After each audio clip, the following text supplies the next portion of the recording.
Oke, assalamualaikum warahmatullahi wabarakatuh. Selamat pagi dan semangat lagi luar biasa. Jadi pada kesempatan ini kita dapatkan orderan odong-odong atau go rides. Kita dapatkan go ride atau biasanya disebut odong-odong dari Kota Maros, seputaran Pantai Tak Berombak atau PTB, menuju ke Bandara Sultan Hasanuddin Kota Makassar. Jadi saya ini sementara perjalanan cuma kita lewat jalur alternatif karena menurut informasi tadi pagi ya, terjadi kecelakaan di Jalan Poros, dan ada kemacetan panjang di Jalan Poros Maros ke Makassar. Jadi kita berinisiatif untuk lewat jalur alternatif, lewat di Jalan Nasrun Amrullah yang di belakang kantor Bupati Maros ya. Kita lewat di belakang kantor Bupati Maros, nanti tembusnya ke Perumnas Tumalia. Jadi kita tidak melewati Jalan Poros Maros Makassar karena macet di sana. Jadi kita lewat sini, kita belok kiri. Kita belok kiri menuju ke belakang rumah sakit. Jadi saat ini posisinya kita berada di Perumnas Tumalia.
Pembatas jalan beda pak.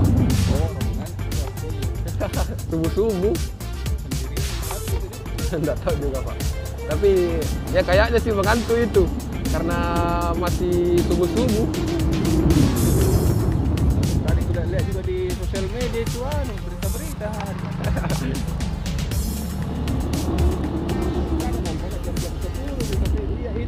Oh iya. Karena lama lagi di perjalanan biar naik motor ki.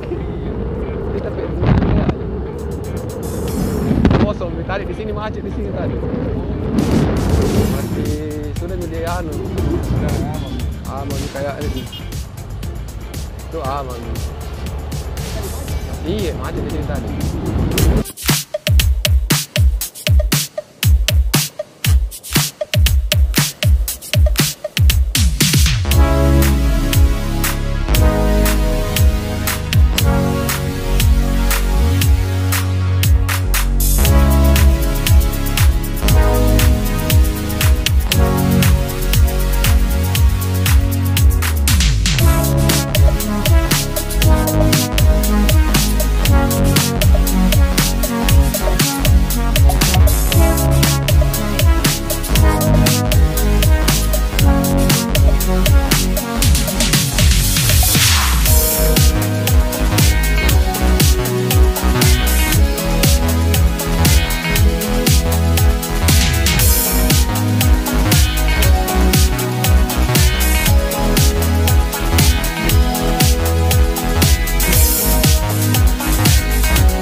Oke, jadi sekedar informasi untuk para teman-teman rekan driver bahwa kemacetan yang terjadi di daerah Macopa yang disebabkan oleh truk yang kecelakaan, truk pemuat ikan sudah udang ya, sudah sudah dibereskan ya, sudah dieksekusi dan sudah diamankan oleh pihak kepolisian, sehingga jalur Maros ke Makassar sudah tidak macet lagi. Jadi sekadar untuk informasi seperti itu. Saat ini saya sementara antar penumpang ya. Ini saya orderan odong-odong menuju ke bandara. Jadi untuk video part pertama sudah dulu ya. Untuk video ini adalah memperlihatkan jalur alternatif apabila Kota Maros terjadi kemacetan, poros Maros ke Makassar terjadi kemacetan, bisa lewat jalur alternatif lewat belakang seperti yang tadi kita saksikan semua. Saya lewat jalur belakang, lewat di belakang kantor bupati, tembus di belakang rumah sakit Kabelangan namanya sana. Bukan Saliwangan lagi ya, rumah sakit Lapalaloi. Tapi rumah sakit Saliwangan juga toh, tapi sekarang namanya rumah sakit Lapalaloi. Cuma kadang saya lupa namanya, sudah terbiasa rumah sakit Saliwangan, rumah sakit Lapalaloi. Jadi kita lewat belakangnya, tembus menuju ke Sanggalea, tembus menuju Macopa. Jadi kita tembus ke jalan Macopa. Seperti itu untuk informasinya. Selanjutnya akan ada video saat saya masuk di bandara. Jadi jangan lupa ya subscribe, karena video selanjutnya akan saya bahas terkait apa saja yang mesti kita ketahui apabila mengantar penumpang masuk ke bandara. Sekian, assalamualaikum warahmatullahi wabarakatuh. Check it out.